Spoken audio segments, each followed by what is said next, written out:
Terry, thanks ever so much for joining us. It's May the 30th today, so we're getting towards the end of May. It's an exciting time for the football club with Booster Budget. I'm curious to start us off. What's it like for you this time of year? You're trying to get players in, you're thinking about it. Is it exciting? Is it stressful? Is it a bit of all of the above? What's it like? A little bit of everything that you said. Number one is dead exciting. Football's exciting. I love football. That's my life. I've came off from a pitch the day football, and these times are it's at times frustrating. It's exciting when you think, well, you're getting close to a lad and he's really good, and you've got your targets, and you think if they come in the team, how exciting that would be. So it's really exciting when you put your targets together and think they're the real ones that'll see this club get to the next level. So they're the exciting bits. Then the hard work comes, which people, they'll not realise. These lads have got other jobs. They can't give you answers because they're still in contracts. So some of them are still in a contract at the end of May or the end of June. So from the fans' point of view, I'm sure they're a little bit frustrated. We haven't got any new ones in yet.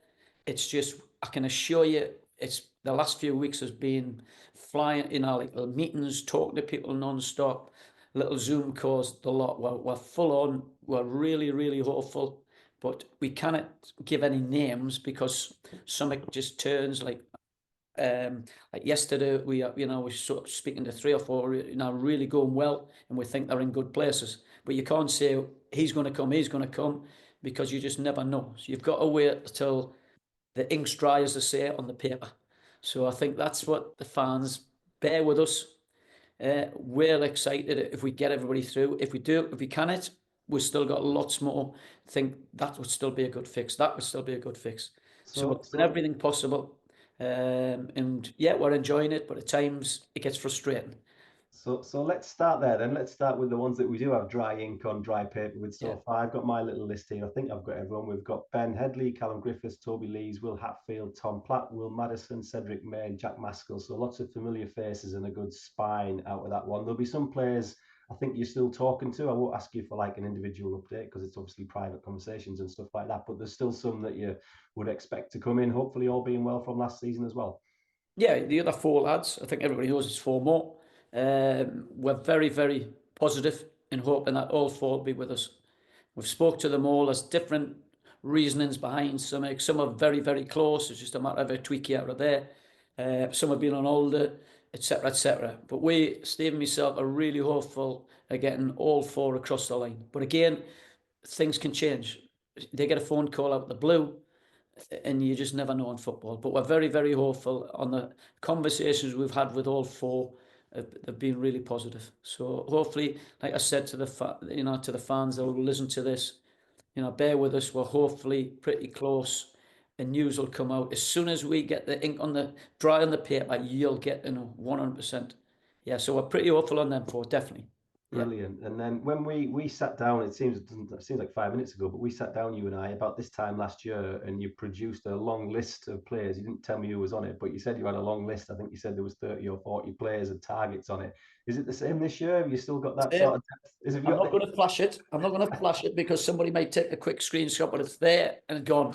But that has got, like a lot of lads on in different positionally, put out positionally. Some that we've monitored for some for years.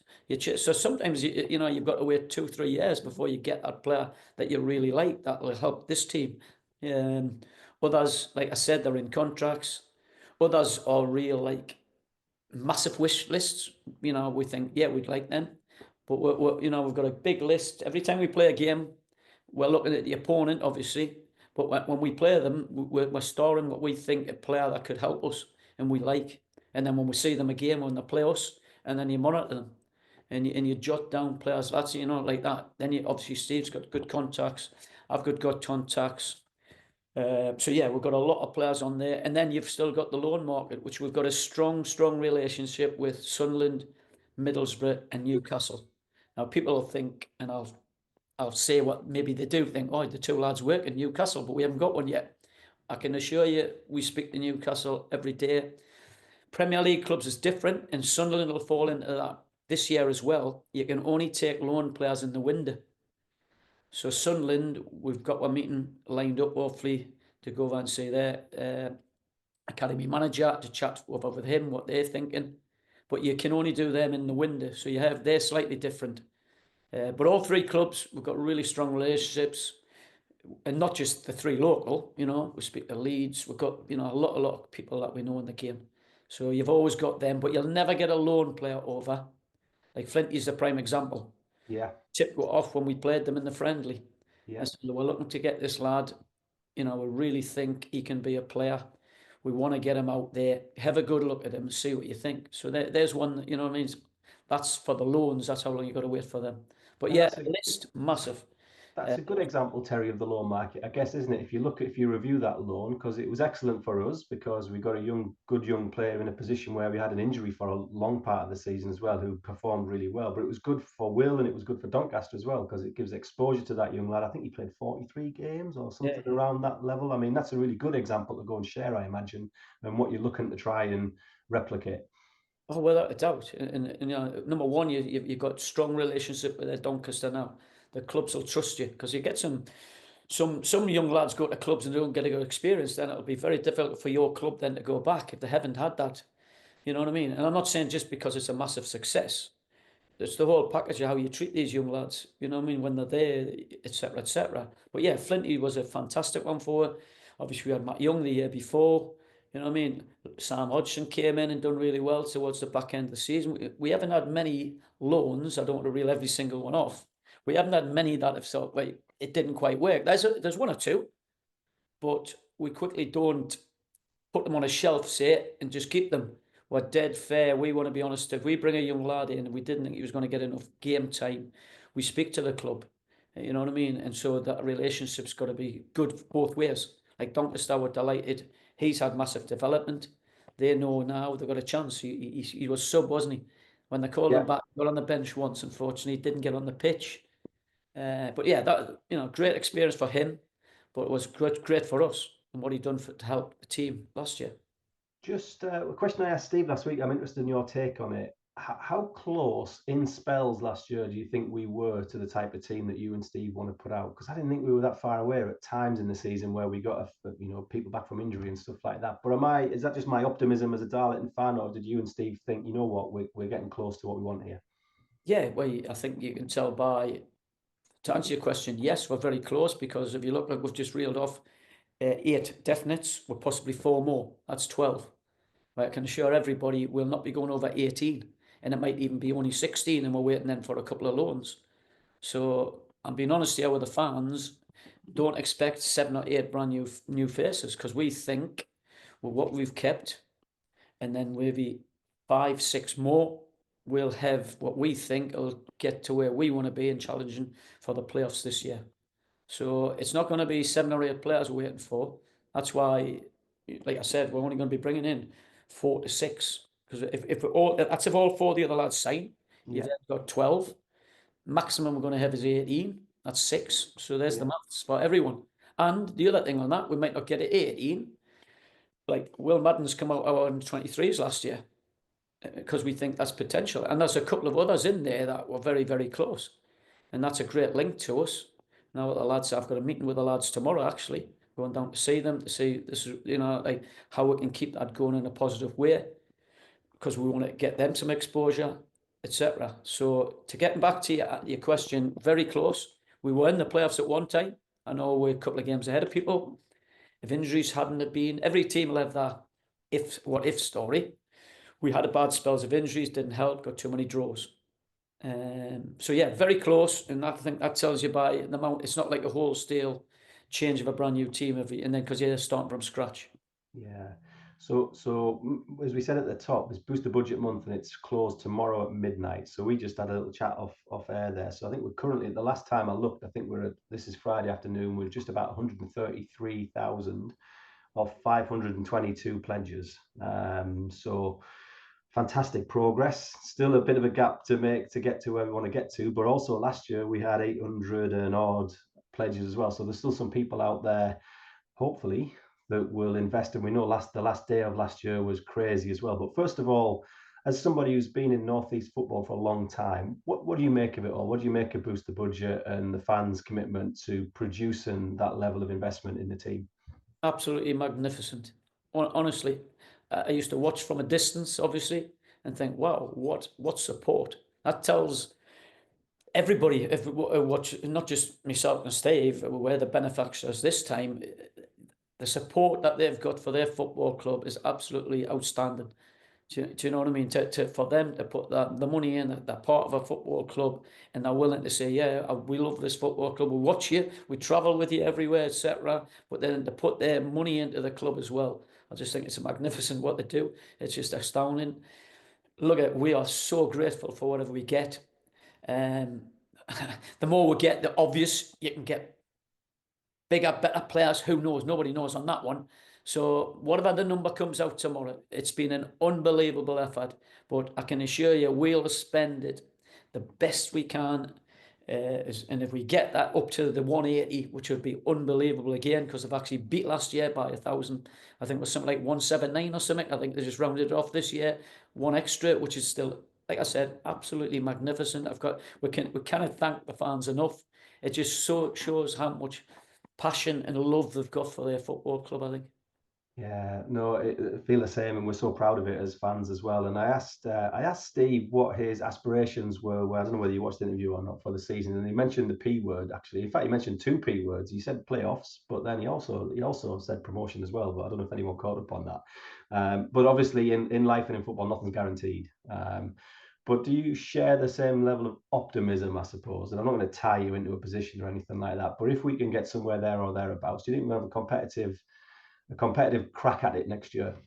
Well, yeah, it's got to be, because you've got to keep evolving and making progress, haven't you? And since we came in with the help of the fans again, by the way, when we came in for that half year without boost the budget, they helped us get 3 or 4 players in the door, and then them players, we got them into the best way we could, and they got through with the help of the fans again. So then last year we've made much better progress from where we were the last year. But even last year we weren't happy, because we fell 8 points short in the end. I'm correct in saying that, 8 points, because somebody will correct us if I'm not. I'm nodding, but I ain't got the points. table. Pretty certain. 69 to 77, wasn't it? Anyway, yeah. So in my eyes, you've got to keep making progress. We came here to get the club promoted because we are very want to be progressive as well with a top football club. So we want the football club where it could be in the next league first, because you got to go in steps, which is obvious. And if we're not so close, well, it's not so close. That's the expectations we're putting myself, me and Steve. We're putting that on. We've got to work so hard. We'll be driving the players for it, because the fans are already doing it for us, and we'll get the backing. We have got to be playoffs, and that's putting no pressure on anybody. That's our expectations. And if you get in the playoffs, then the obvious is you want promotion. There's no doubt about it. And if, like I said, if everything goes well to what we think we can get in, we think we'll have a real good squad of players that can achieve that. But you've got another 23 teams in the league. Not everyone, because some of the new clubs, they will have expectations of doing that. Macclesfield is a big club, big club. Some of the other clubs, I don't know, that I haven't done all the history on the other ones yet. Some will be delighted to stay in for the first year, but you've got like a Macclesfield. I know them just because they're a big club. So I'm not disrespecting the other teams that are coming. You've got the other ones coming down file. Big clubs will have the same. And then you've got the set teams that in the top 12 last year. The teams in the bottom 12 will want to improve as well. But to answer your question, long-winded again, do apologise. Just I love to talk too much probably. Playoffs, 100%. Playoffs. Yeah. And then Perfect. Well, I mean, I chatted to Steve last week. I've left that call feeling optimistic. I'm chatting to you today. I'm feeling optimistic, and that's what it's all about as a football fan, isn't it? You want to get to this time of year, think, we're going to have a good crack, and then there's lots of humps and hollows in the season that you can't predict sometimes, but that's what you want. But my final question, I suppose, with all this excitement, when do we get started? When have you got the players in? How does that pre-season schedule look like, and when does it kick off for you on the pitch? Or on the training pitch. Yeah, on the pitch when the lads get the boots back on. They'll be doing stuff away, by the way.